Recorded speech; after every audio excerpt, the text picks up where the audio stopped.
Not much sun in Chile, but a lot of sun here during the summer. And for years, we've been told to cover up when we're out in the sun to avoid the risk of skin cancer. Just last year, the U.S. Surgeon General said we should limit overexposure to UV rays due to the increased cases of skin cancer here at home. But a new study suggests it is crucial to get outside and soak up some sun in the order to reap the benefits of, you guessed it, vitamin D, which evidently most of us are all lacking.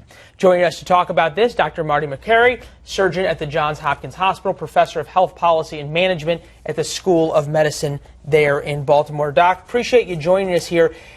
For so long we've heard of this demonization, if you will, of the sun, but it seems as though everything in moderation, including moderation. Yeah, common sense goes a long way. You know, there's this one hammer approach to a lot of cancers and diseases, and we think, oh, we've got to just fight the war against UV light.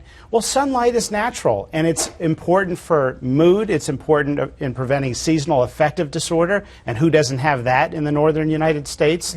It's important for endorphins and for vitamin D, preventing chronic disease. So there's so much good to sunlight that we should not be out there telling people, oh, you've got to sprint from work to your home to avoid the sun. It's one thing that's interesting that Elizabeth and I were talking about earlier, and that is that so often you hear doctors tell you one thing very dogmatically, and then a couple of years later you hear almost exactly the opposite thing dogmatically. Why do you think that is? Well, you know, we've rolled back a lot of the giant recommendations we've put out there. For example, aspirin for every healthy person.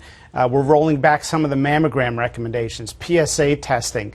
There are so many things we're learning more about. If you just let nature work, it's probably the best thing. And sunlight is one of those things. We're realizing there's a lot of benefit to being in the sun. Well, and obviously when we talk about protecting yourself and wearing sunscreen, I feel as if every time I want to get sunscreen, there's a new SPF that I didn't know existed. There's like SPF 65. How much protection do you need? Well, 15 is a good number to remember, and you should actually use it as a block, not rub it in until it's gone.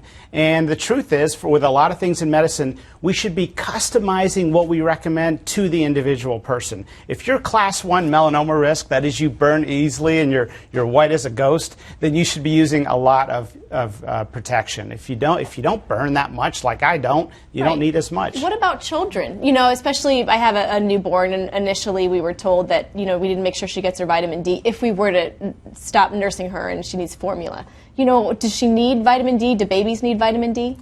Everyone needs vitamin D, and it turns out deficiency is epidemic in the United States, but people don't realize you get vitamin D mostly from fish and from certain foods like beef liver and other vegetables. So it turns out that we need vitamin D, but we also need the sunlight to convert it to its active form in the body. If I'm wearing SPF 3000 and I'm in the sun for a long time, does it still convert it, or do I actually have to sort of feel the sun not protected by SPF in order to get the benefits of the vitamin D conversion? It needs to be absorbed within the body, which is why you want to endorse sunlight and just avoid burning. That's the real thing we need to watch out for. Avoid burning, and does the admonition about no tanning beds still apply? You don't get vitamin D from tanning beds, right? Well, you get a little bit from tanning beds, but we were not meant to sit under light bulbs, and that's the concern. It's a different type of radiation, and the best thing is to have some moderate sun exposure every day. It doesn't cause wrinkles?